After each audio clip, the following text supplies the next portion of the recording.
बिस्मिल्लाहिर्रहमानिर्रहीम। टेस्टी। जी हाँ, आज हम बनाएंगे बहुत ही टेस्टी हाफ बर्थडे केक। इसका स्पंज बनाना मैंने आपको ऑलरेडी सिखा दिया है, इसका लिंक आपको डिस्क्रिप्शन बॉक्स में मिल जाएगा।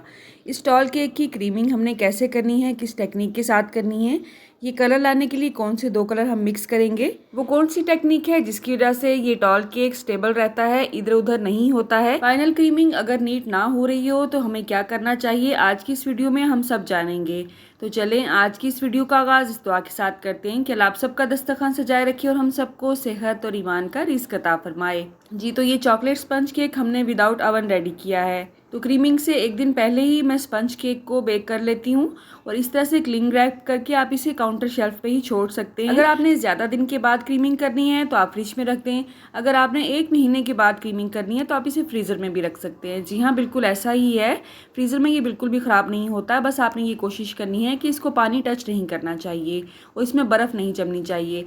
अगर आप इसे अच्छी तरह से क्लिंग रैप करके रखेंगे तो इसमें बर्फ़ बिल्कुल भी नहीं जमती है, जस्ट ये ठंडा होता है। जब भी आपने उसे यूज़ करना है आपने उसे काउंटर पे निकाल के रखना है, 2 से 3 घंटे में वो बिल्कुल फ्रेश हो जाता है। तो इस तरह से मैंने इसे पहले हाफ कट में काटा है, उसके बाद मैं इसको लेयर में काट रही हूँ। ऊपर से हाथ रख के इस तरह से अच्छी तरह से ग्रिप करके आपने इसे काटना है, तो इंशाल्लाह बहुत अच्छी ही लेयर कटेगी इसकी। वैसे तो हमारा केक अल्हम्दुलिल्लाह बहुत ही सॉफ्ट है, लेकिन इसे हमने सोक करना है, इसलिए मैंने दूध के अंदर चॉकलेट सिरप मिक्स किया है। केक बोर्ड के नीचे अगर आप टिश्यू को वेट करके रखेंगे तो केक बोर्ड आपका इधर उधर हिलेगा नहीं, आराम से आप क्रीमिंग कर सकते हैं। ये भी एक टेक्निक होती है। तो सबसे पहले हमने थोड़ी सी क्रीम लगा के फर्स्ट वाली जो लेयर है स्पंज की वो रखनी है।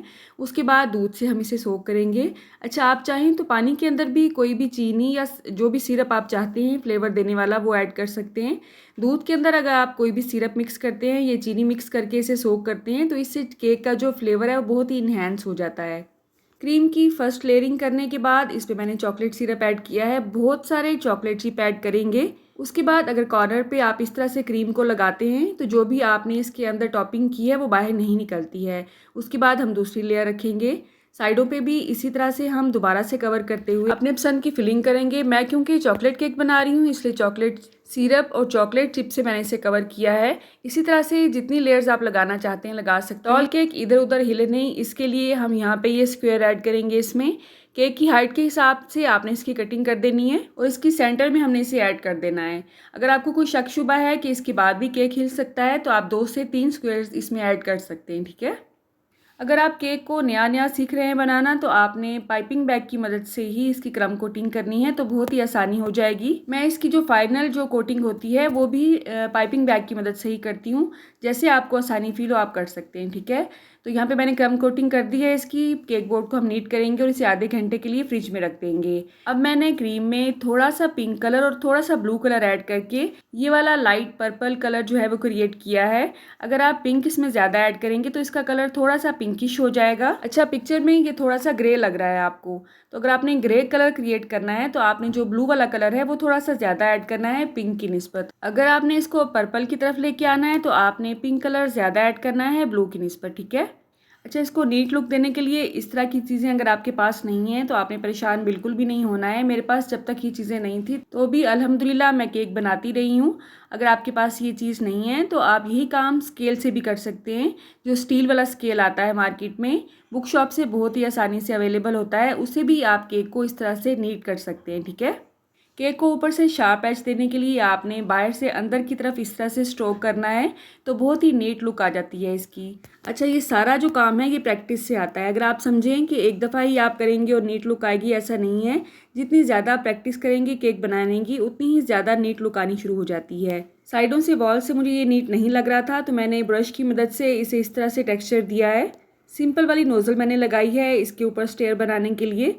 तो लैडर आप क्रिएट कर सकते हैं इसको विदाउट नोज़ल भी। जितनी मोटी लैडर आप बनाना चाहते हैं पाइपिंग बैग को आपने उसी हिसाब से काट लेना है और इस तरह से आप लैडर क्रिएट कर सकते हैं, कोई इशू नहीं है, ठीक है। बहुत ही सिंपल सा ये डिज़ाइन है, किसी भी आपको नोज़ल की ज़रूरत नहीं पड़ेगी इंशाल्लाह। आप जस्ट पाइपिंग बैग की मदद से भी ये सारी जो डिज़ाइनिंग है ये क्रिएट कर सकते हैं। व्हिप क्रीम को किस तरह से आपने परफेक्टली बीट करना है इसकी वीडियो भी ऑलरेडी मैंने आपसे शेयर की हुई है, उसका लिंक भी आपको इंशाल्लाह डिस्क्रिप्शन बॉक्स में मैं दे दूँगी। इसमें थोड़ा सा कलर क्रिएट करने के लिए मैंने पाइपिंग बैग में येलो कलर की जो क्रीम है वो ऐड की है और इस तरह से इसे डिज़ाइन क्रिएट किया है। थोड़े से स्प्रिंकलर्स मैंने इस पर ऐड किए हैं और ये मेरे होममेड स्प्रिंकलर्स हैं। इसकी रेसिपी का लिंक भी आपको डिस्क्रिप्शन बॉक्स में मिल जाएगा। लैडर के ऊपर जो आपको कलर नज़र आ रहा है, ये मैंने डायरेक्ट कलर ही अप्लाई किया है ब्रश की मदद से, इस तरह से ये थोड़ा सा प्रोमिनेंट हो गया था। देखने में ये केक जितना अच्छा लग रहा है, अल्हम्दुलिल्लाह खाने में ये उससे भी ज़्यादा टेस्टी था। केक के स्पंज से रिलेटेड या इसकी क्रीमिंग से रिलेटेड कोई भी क्वेश्चन अगर आपके ज़हन में है तो आपने कमेंट बॉक्स में ज़रूर पूछना है। मैं इंशाल्लाह जल्द से जल्द इसका रिप्लाई करने की कोशिश करूँगी। तो इस केक की पैकिंग मैंने इस तरह से की है। मुझे उम्मीद है आपको ये रेसिपी आज की अच्छी लगी होगी। बहुत सी रेमेडीज़ और ब्यूटी टिप्स भी जो कि किचन से रिलेटेड होती हैं आपको मेरे चैनल पे मिल जाएंगी, तो मेरे चैनल से इन टच रहिएगा। कमेंट बॉक्स में छोटा सा हार्ट भेज के मेरी हौसला अफजाई ज़रूर किया करें। रुके रुके सुने, जाने से पहले वीडियो को लाइक कर दें, अच्छी लगी तो शेयर कर दें और सब्सक्राइब करने के बाद बेल का आइकन भी ज़रूर प्रेस करें। जज़ाकल्लाह। मेरी नेक्स्ट वीडियो तक अल्लाह हाफिज़।